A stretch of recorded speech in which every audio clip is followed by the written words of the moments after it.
Halo semuanya, ketemu lagi. Kali ini gue mau ngebahas mantan flagship lagi nih, yaitu Oppo Reno 10 times zoom atau 10 kali zoom ya. Yang mana ini handphone tuh sebenarnya bisa dibilang unik sih. Karena harga secondnya ini kalau gue lihat di e-commerce itu malah lebih mahal ketimbang harga barunya. Ya, buat temen-temen yang hoki bisa ngedapetin Oppo Reno 10 times zoom ini seharga 5.999.000 atau kalau kita bulletin aja ini jadi 6 juta. Gue waktu itu nggak sengaja nemu di Eraspace dan gue sempet ngejadiin IG story itu kayak gini. Guys, ini beneran nih, gua nggak sengaja ada yang nge-DM ya tadi tuh ngelihat harga Oppo Reno 10 kali zoom tuh didiskon jadi 6 juta. Yang 8 GB ya, kalau yang 12 GB masih 7 juta. Ini ngomongin logika aja ya, 6 juta buat Snapdragon 855 resmi. Terlepas lo demen atau enggak OS-nya, tapi kalau ngomongin spek dan harga, ini worth it sih. Terus habis itu gue juga ngecek ke Topet nih. Gue ngecek ke Topet, gue cari urutannya yang terbaru, tapi ini gue ngambilnya yang bekas. Terus udah gue sortir, gue nemu di sini harganya dia jual bekas aja 6 juta. Ini udah pasti nggak laku nih, karena barunya aja sekarang 6 juta. Terus nemu lagi yang lebih murah, 5,6 juta. Ini kondisinya batangan. Baca, HP only. Nah, makanya ini menjadi HP dengan chipset Snapdragon 855 termurah di Indonesia untuk saat ini. Mana RAM-nya juga dapat 8 GB sama internal storage-nya 256 GB. Dan ini HP udah gue pakai selama semingguan dan disinilah makanya video ini gue mau cerita gimana pengalaman gue pakai Oppo Reno 10 times zoom. Tapi yang ya bahasnya yang ringan-ringan aja, yang gak usah berat-berat. Pokoknya pemakaian sehari-hari lah. Ini HP aslinya tuh warna hitam, cuma gue pakein skin kuning aja dari Nine Skin. Skinnya ini yang protect 360 derajat ya, sampai ke bagian pinggir-pinggirnya dan juga kamera depannya yang pop up ini. HP ini tuh aslinya lebar kenanya dan juga berat. Punya layar 6,6 inci Full HD Plus dengan layar AMOLED, jadi fingerprintnya juga ada di depan.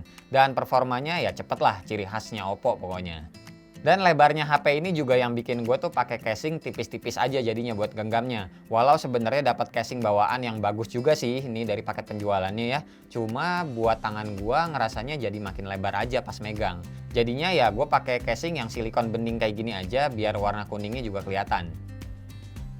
Anyway, video tim casingnya buat Oppo Reno 10 times zoom juga nanti bakalan gue bikin ya. Soalnya feeling gue sih ini HP bakalan rame orang nyari dan ya biar jadi referensi aja. Oke, balik lagi kalau ngomongin layar, Oppo Reno 10 times zoom ini juga asoy banget sih gua ngelihatnya. Soalnya selain pakai layarnya AMOLED, ya layarnya juga full screen. Karena kamera depannya juga pop up kan. Bentuknya juga unik kayak sirip ikan hiu dan gua ngelihatnya malah anti mainstream. Kamera depannya juga bakalan ngangkat begini kalau kita aktifin face unlock-nya dan kinerjanya juga cepet.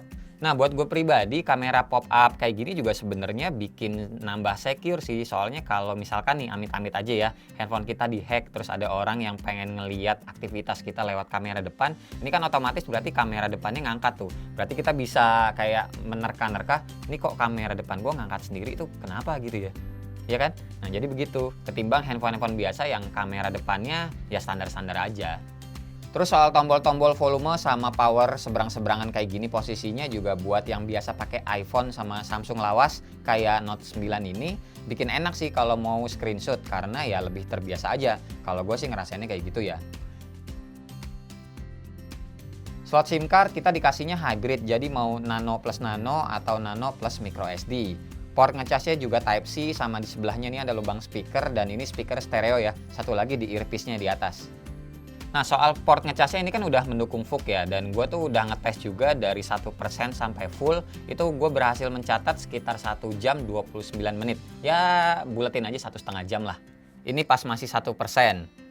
Terus ini 30 menit kemudian dapat 45%. Terus yang ini 1 jam kemudian dapat 83%. Dan terakhir nih, 1 jam 29 menit, akhirnya udah full 100%. Dapat SOT-nya juga ajib sih atau screen on time-nya. Gue pakai mode Smart Power Saving, ngikutin recommended dari OS-nya yang di highlight kuning kayak gini nih. Dapat SOT-nya 8 jam 15 menit.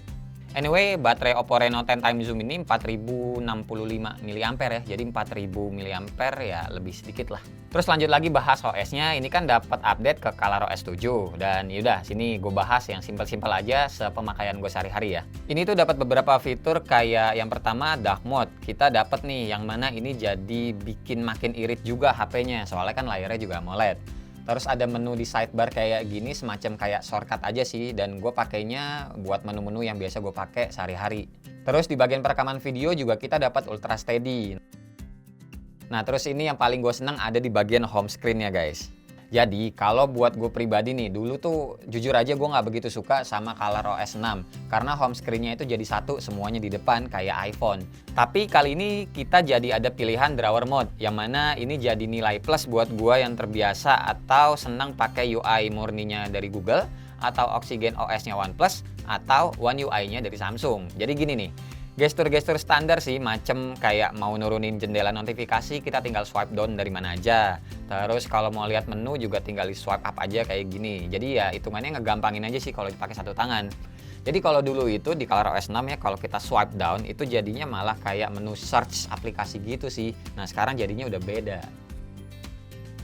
Terus gue juga sebenarnya kalau pakai Android itu seneng animasinya gue ubah jadi 0,5 kali. Jadi biar berasa lebih cepat aja HP-nya. Nah caranya itu mesti aktifin developer mode dengan pencet beberapa kali build number kayak gini di bagian about phone.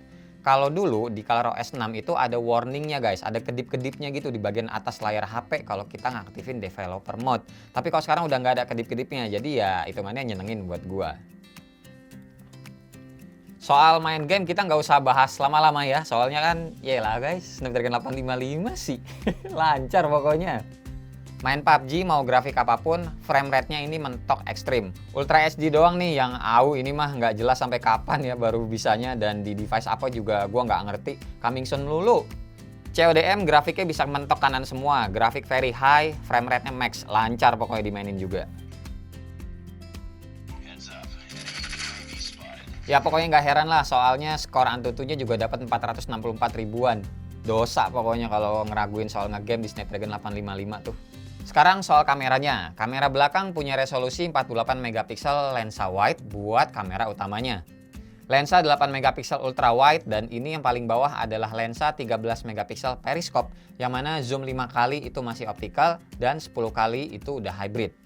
Sama ini bulatan kecil adalah O-dot namanya. Fungsinya buat menjagain frame kameranya aja sini biar nggak langsung nyentuh permukaan kalau teman-teman pakai HP-nya tanpa casing dan ditaruh telentang aja di media datar kayak meja ini contohnya. Karena teman-teman bisa ngeliat sendiri ini kameranya semua tuh rata sama bodi belakangnya, jadi nggak menonjol-nonjol kayak HP-HP zaman sekarang. By the way, soal O-dot ini guys, materialnya keras loh ini. Dulu tuh kalau nggak salah gue sempet nanya sama orang Oppo ya, materialnya tuh terbuat dari keramik. Dengan tingkat kekerasan itu ada di bawahnya berlian sedikit. Jadi ya hitungannya ini emang keras sih.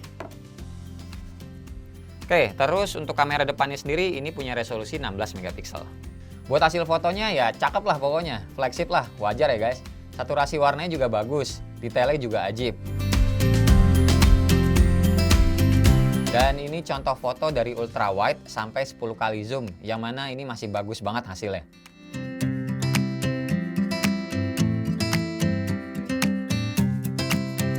Untuk night mode-nya juga bisa dilihat nih, hasilnya lebih terang ketimbang yang mode foto biasa. Detail karpet yang ada di sebelah kanan juga ini kelihatan teksturnya.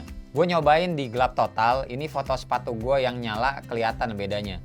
Di mode standar agak-agak nggak jelas nih sepatu di bawahnya tuh apa. Pas pakai mode night, walau detailnya hilang, tapi kelihatan jelas nih kalau di bawahnya adalah Adidas Sobakov, bahkan sampai midsole juga kelihatan.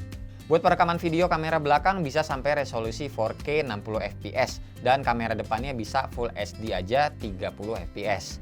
Dan soal perekaman videonya kayak yang tadi gue bilang di awal ya, dia kan ada update fitur Ultra Steady nih. Pada saat kita aktifin Ultra Steady-nya itu emang rada ngezoom sih, tapi untuk hasilnya sendiri ini teman-teman bisa ngelihat perbedaannya yang nggak pakai Ultra Steady sama diaktifin Ultra Steady-nya itu lumayan berasa.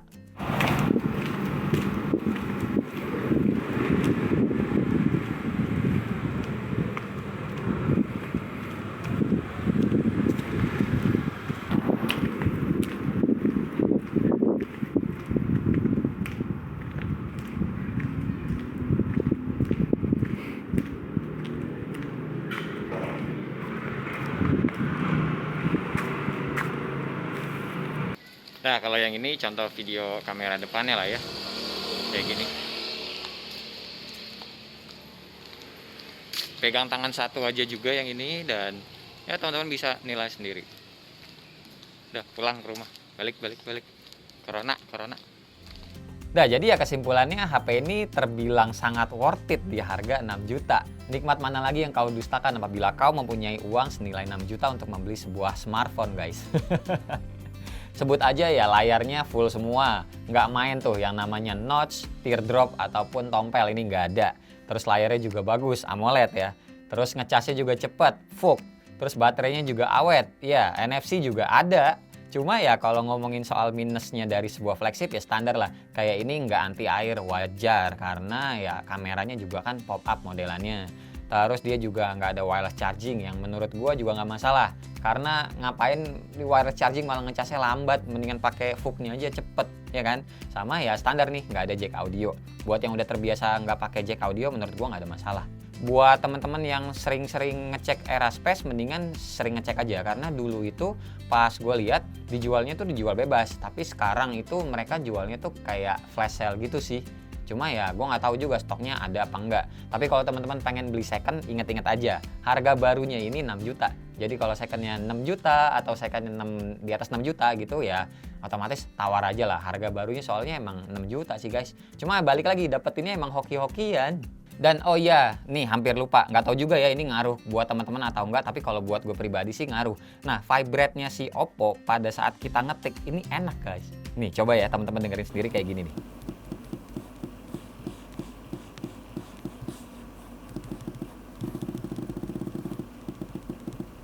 Padet gitu loh vibrate-nya, jadi kayak deret-deret-deretnya tuh enak. Jadi kalau misalkan teman-teman lagi ngetik chatting gitu ya, WK atau hahaha gitu, ini tuh berasa mantep aja di jempol kita, deret gitu loh, enak pokoknya. Dan ya udah sih, paling segini aja video sharing-sharing gua terkait Oppo Reno 10 Time Zoom. Semoga video ini bisa bermanfaat buat teman-teman yang emang lagi nyari infonya untuk HP ini gitu ya.